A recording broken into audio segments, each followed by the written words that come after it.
Hello students, myself Rahul Trivedi, welcoming our YouTube channel Rahul Sarbayo Trivedi। बच्चों अपन आजकल पढ़ रहे हैं रिस्पिरेशन इन प्लांट और इसी चेन में आज हम एक नया वीडियो लेके आए हैं ग्लाइकोलाइसिस। देखो ग्लाइकोलाइसिस एक बहुत ही अंडरस्टैंडिंग टॉपिक है और इसमें 50-50 मामला है। 50% कॉन्सेप्ट है और 50% आपको लर्न करना पड़ेगा। क्योंकि इसमें एंजाइमेटिक रिएक्शन है, कौन किसके बाद बनेगा, कौन कहाँ पे एंजाइम लगेगा, कितने एटीपी कहाँ पे जनरेट होंगे, ऐसे क्वेश्चन नीट में पूछे जाते हैं। बहुत ही इजी लेवल से चलेंगे और सारे क्वेश्चन आज ग्लाइकोलाइसिस के इस वीडियो के अंतर्गत किए जाएंगे। तो आइए सबसे पहले बात करते हैं कि ग्लाइकोलाइसिस का मतलब क्या होता है। ग्लाइकोलाइसिस ग्रीक भाषा की दो शब्दों से मिलकर के बना है, ग्लाइकॉन और लाइसिस। यहां पर ग्लाइकॉन का मतलब है बेटा शुगर और लाइसिस का मतलब है स्प्लिटिंग। Sugar splitting. अब इसका क्या मतलब होगा, इसको हिंदी में अगर बोले तो शर्करा का विखंडन। इस पूरे प्रोसेस के अंतर्गत हम रेस्पिरेटरी सबस्ट्रेट शर्करा लेंगे, शुगर लेंगे, ग्लूकोज लेंगे, कुछ भी आप कह सकते हो, और उसे तोड़ करके हम एटीपी प्राप्त करेंगे। या इस प्रोसेस के अंतर्गत शुगर मॉलिक्यूल्स ग्लूकोज को तोड़ करके स्प्लिट करके एटीपी प्राप्त करेंगे। इसलिए इस प्रोसेस का नाम ग्लाइकोलाइसिस रखा गया। अब point number 2, sometime glycolysis also called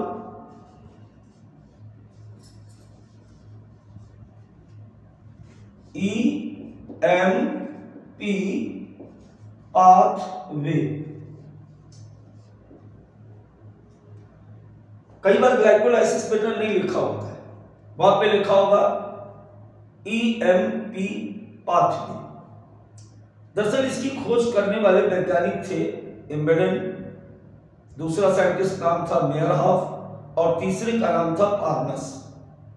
उन्हीं के नाम के अकॉर्डिंग इस पूरे पाथवे को हम एम्बेडेन मेयरहॉफ पाथवे के नाम से जानते हैं। क्या नाम बताया मैंने? एम्बेडेन मेयरहॉफ पार्नस। यह है कौन? ये डिस्कवरर किसके? ग्लाइकोलाइसिस के। इसलिए इसका नाम रखा गया EMP पाथवे। तो ग्लाइकोलाइसिस को हम EMP पाथवे भी कहते हैं। अब एक बहुत जरूरी बात आप समझ लें, रिस्पायरेशन मतलब कंबशन ऑफ फूड स्टफ और respiratory substrate in the form of carbohydrate, protein और फैट। तीनों में से कुछ भी हो सकता है। रिस्पिरेशन का मतलब भोज्य पदार्थों का जारण, भोज्य पदार्थों का दहन। अब पिछली क्लास में आपने पढ़ा, पिछले वीडियो में हमने आपको बताया था कि respiration is of two types according to use and unuse of oxygen. Respiration is two types. One is called anaerobic, anaxyshwashan, and second is called aerobic respiration। चाहे एनारोबिक हो रहा हो या किसी भी लिविंग्स में एरोबिक हो रहा हो, दोनों में ग्लाइकोलाइसिस निश्चित तौर पर होती है। I think my point is clear है। देखो कई बार अपन कंफ्यूज हो जाते हैं इस बात पर कि केवल एरोबिक में ही ग्लाइकोलाइसिस कंप्लीट होती है। ऐसा नहीं, जहां भी रिस्पिरेशन होगा, किसी भी लिविंग्स में रिस्पिरेशन हो रहा है, वहां पर पहले ग्लाइकोलाइसिस होगा। इट्स मीन कि एरोबिक और एनारोबिक दोनों प्रकार के रिस्पिरेशन में ये कॉमन पाथवे है। Common pathway in both type of respiration.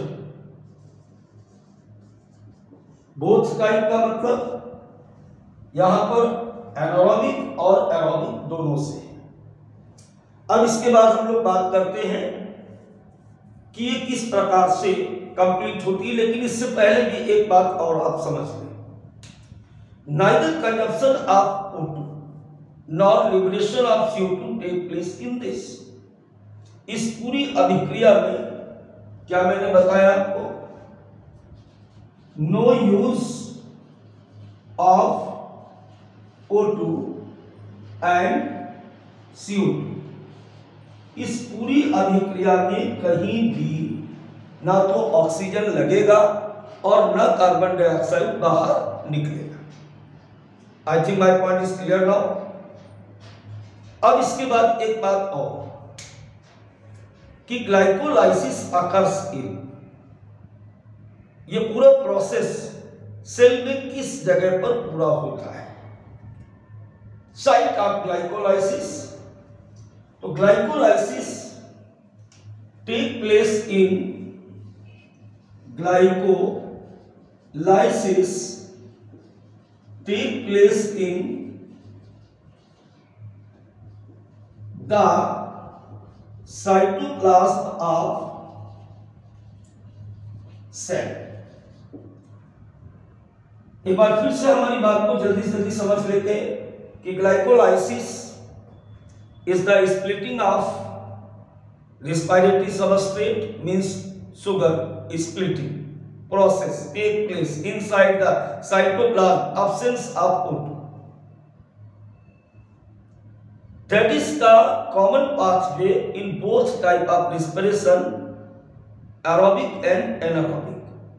Glycolysis शर्करा का टूटना है कोशिका द्रव्य के अंदर ऑक्सीजन की अनुपस्थिति में, और इस पूरे प्रोसेस में हमें एनर्जी मिलेगी, और ये प्रोसेस अनाक्सी और ऑक्सी दोनों प्रकार के श्वसन करने वाले प्राणियों में होता है। पूरी प्रोसेस को अगर हम यहां पर समराइज करें तो ग्लूकोज का 1 mole, absence of O2 in cytoplasm, split होगा, और स्प्लिटिंग के बाद 2 पायरुविक अम्ल और 2 ATP हमें प्रोड्यूस करेगा। I think my point is clear now. अब ये जैसे कि एक रिएक्शन में यहां पर सामने आपके लिख दिया गया, ऐसा नहीं है। इसमें बेटा बहुत ही कॉम्प्लिकेटेड 10 रिएक्शन इसके अंतर्गत इन्वॉल्व होती है। अब वो रिएक्शन क्या होती है आइए देखते हैं। तो यहां पर हम बात करने जा रहे हैं स्टेप ऑफ ग्लाइकोलाइसिस।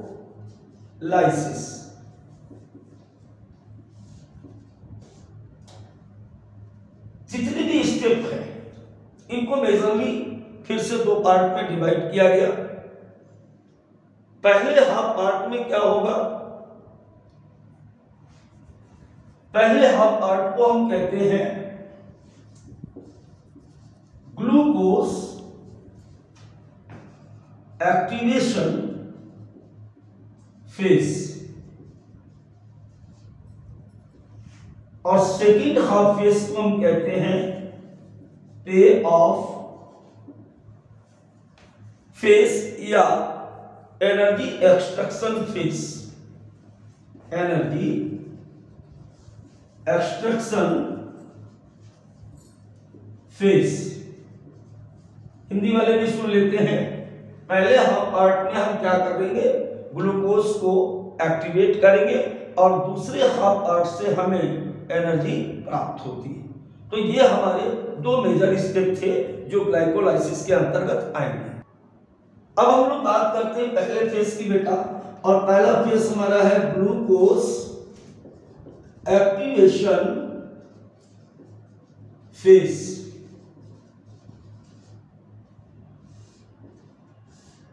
इस फेज के अंतर्गत बच्चों 4 रिएक्शन आती है। कितनी बताई मैंने? Number of 4 reaction are included in this step और the first step of glycolysis. पहला स्टेप कहलाता है फर्स्ट फास्फोराइलेशन। क्या कहलाएगा? First phosphorylation. अब तो यहां से आपको बहुत बेहतरीन तरीके से और सीरियस तरीके से समझना पड़ेगा। इस पूरे प्रोसेस के अंतर्गत ग्लूकोज का 1 मोल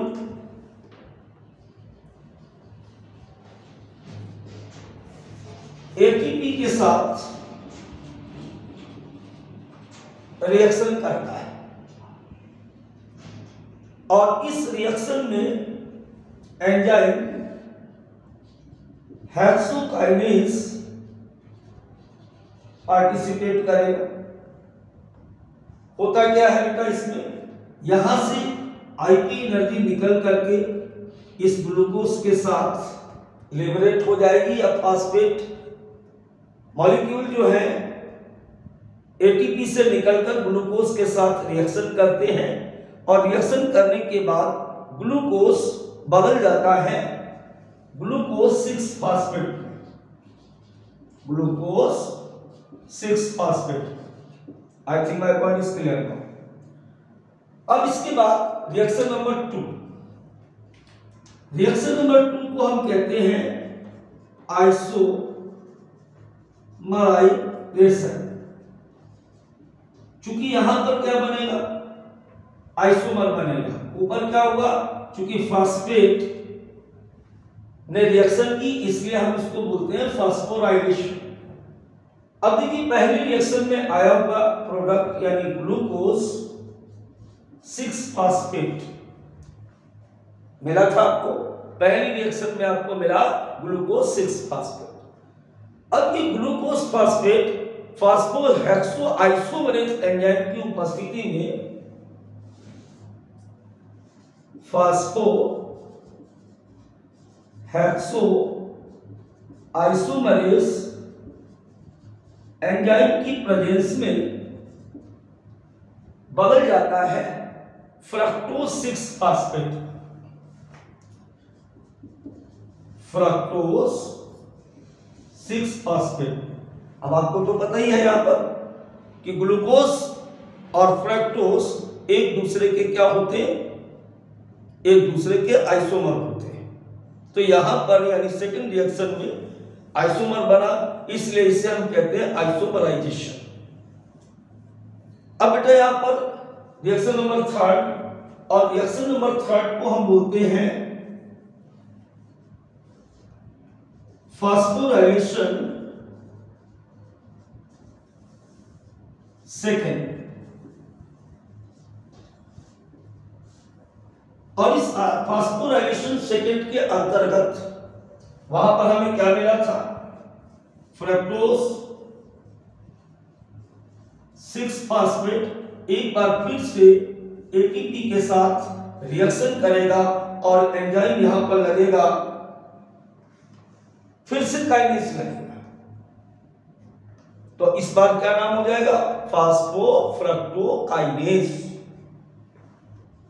फास्फोफ्रक्टोकाइनेज। वही बात जो पहली रिएक्शन में थी कि फास्फेट ग्रुप यहां से टूट करके ग्लूकोज के साथ जुड़े।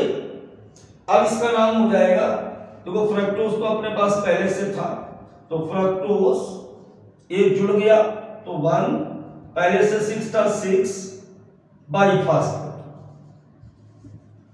Fructose 1,6 biphosphate. अब ये जो हमारे पास फ्रक्टोज 1,6 बाइफॉस्फेट आया, इसके साथ साथ यहां पर एडीपी भी जनरेट होगी। ये बात यहां पर भी अपन मिस कर गए थे, यहां पर एडीपी जनरेट होगी। दोनों में एक बात और ध्यान रखें, कई बार पूछा गया कि जब ये रिएक्शन कंप्लीट होती तो कोई मेटालिक आयन भी इसमें काम करता है, और वो होते हैं मैग्नीशियम आयन की प्रेजेंस में ये एंजाइम वर्क करते हैं। दोनों जगह ध्यान रखेंगे। अब रिएक्शन आती है रिएक्शन नंबर 4। रिएक्शन नंबर 4 को हम कहते हैं क्लेवेज, और क्लेवेज का मतलब होता है विखंडन। क्या बताया मैंने? विखंडन, टूटना। बना हुआ फ्रक्टोज 1,6 बाइफॉस्फेट, इसी में कर लेते हैं। एंजाइम एल्डोलेस की प्रेजेंस में, एल्डोलेस की प्रेजेंस में इस प्रकार से 2 ट्राइओ शुगर में बदल जाता है। देखो आप एक बात ध्यान रखें, ग्लूकोज कैसा है? 6 कार्बन है। यहां पर भी ग्लूकोज 6 फास्फेट बना, ये भी 6 कार्बन कंपाउंड है। फ्रक्टोज भी 6 कार्बन कंपाउंड है। इस तरीके से यहां पर जो आपको बन रहा है fructose 1,6 biphosphate is also 6 carbon compound. लेकिन ये फ्रक्टोज 1,6 बाइफॉस्फेट यहां पर यानी एल्डोस एंजाइम की प्रेजेंस में ट्राइओ शुगर में बदल जाएगा, यानी 3 कार्बन वाले 2 परमाणु या 2 तत्व बनाता है। पहले को हम कहते हैं 3PGAL, 3-फॉस्फोग्लिसरैल्डिहाइड, और दूसरे को यहां पर कहा जाता है DHAP,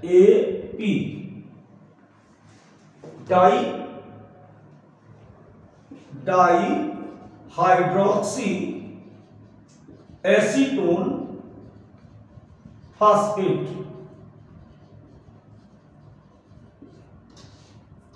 और इसे क्या बोलते हैं? फॉस्फोग्लिसरैल्डिहाइड। दोनों ही प्रकार के जो ये बने हैं ये 3 कार्बन कंपाउंड हैं। तो कई बार बेटा यहां पर या ऑप्शन में ट्राइओ शुगर लिख करके आ जाएगा, तो वो यहां पर हम आपको पूरी तरह से क्लियर करा दिए हैं कि इनको हम ट्राइओ शुगर क्यों कहते हैं, क्योंकि दोनों जो है वो 3 कार्बन कंपाउंड हैं। और एक बात क्या आपको ध्यान रखनी कि चूंकि इस रिएक्शन का नाम यानी रिएक्शन 4 जो थी हमारी वो क्या थी? क्लेवेज थी। यानी यहां पर जो फ्रक्टोज 1,6 बाइफॉस्फेट था, ये बाइफॉस्फेट यहां पर 3 कार्बन परमाणु वाली 2 अलग अलग प्रकार के तत्वों में टूट गए। दोनों जो है वो एक दूसरे के रिवर्सिबल होते हैं। ये बात एक और याद रखें। आवश्यकता पड़ने पर 3PGAL जो होता है वो DHAP में बदल जाएगा, या DHAP 3PGAL में बदल सकता है। और इस काम के लिए फॉस्फोट्राइओस, ध्यान रखें यहां पर एंजाइम है फॉस्फोट्राइओस आइसोमरेज। एंजाइम के प्रेजेंस में दोनों एक दूसरे में बदलने की कैपेसिटी रखते हैं या बदल जाते हैं। तो इस प्रकार ये ग्लाइकोलाइसिस का फर्स्ट फेज था। कौन सा?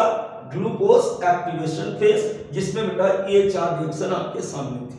अब हम लोग बात करते हैं अगले फेज की। अब हम लोग बात करते हैं सेकेंड फेज की। तो सेकेंड फेज में मैंने पहले ही आपसे कहा था कि सेकेंड फेज को हम कहते हैं पे ऑफ फेज और एनर्जी प्रोड्यूसिंग फेज। ग्लाइकोलाइसिस के इस हिस्से से ही हमें एनर्जी प्राप्त होगी। इस फेज में 6 रिएक्शन है। पहले फेज में 4 रिएक्शन थी, यहां पर 6 रिएक्शन। अब देखिए आपको मैंने बताया था कि क्लेवेज में 3-फॉस्फोग्लिसरैल्डिहाइड और डाइहाइड्रोक्सी एसीटोन फॉस्फेट बना था। Glucose 6 phosphate will count into trio sugar. अब DHAP जो होता है वो रिजर्व में रहेगा। आगे का प्रोसेस फॉस्फोग्लिसरेल्डिहाइड से स्टार्ट होता है। यहां पर आप देख रहे हैं कि 3 फॉस्फोग्लिसरेल्डिहाइड फास्फोरिक एसिड के साथ रिएक्शन करता है। और एक बात यहां पर ध्यान रखें कि ये नो एंजाइम मैटिक रिएक्शन होती है। कई बुक में दोनों को मर्ज करके एक साथ लिखा जाता है, हम आपको दोनों अलग अलग बता रहे हैं। यहां पर ये डायरेक्ट रिएक्शन होगी, कोई एंजाइम पार्टिसिपेट नहीं करेगा और अब ये बदल जाएगा 1,3 डाई-PgAl के 2 मोल बना लेगा। नेक्स्ट पॉइंट बना हुआ 1,3 डाई फॉस्फोग्लिसरेल्डिहाइड। अब 2 मोल यहां पे बने तो आगे रिएक्टेंट भी 2 मोल है। ये 2 NAD आयनों के साथ क्रिया करते हैं। यहां पर एंजाइम डिहाइड्रोजिनेस लगेगा। हमेशा ध्यान रखो कि जब भी NAD FAD रिएक्शन कहीं करते हैं तो वहां पर डिहाइड्रोजिनेस एंजाइम लगता है। बदल गया, ये किसमें बदल गया? 1,3 बाई फॉस्फोग्लिसरिक एसिड। यहां पे ध्यान दें, L गायब हो गया। L गायब होते ही क्या हो गया? फॉस्फोग्लिसरिक एसिड हो गया और साथ में ही ये 2 NAD2H को जनरेट करेगा। क्लियर हुआ? अब बात करते हैं नेक्स्ट रिएक्शन की। नेक्स्ट रिएक्शन यहां पर स्पेशल है, इसीलिए हमने इसको हेडलाइंस दिया फिर से। इसे बेटा हम कहते हैं फर्स्ट ATP जनरेशन। अभी तक हमने फर्स्ट और थर्ड रिएक्शन में ATP को एक्सपेंस किया था, अब हम ATP यहां पर प्राप्त करेंगे।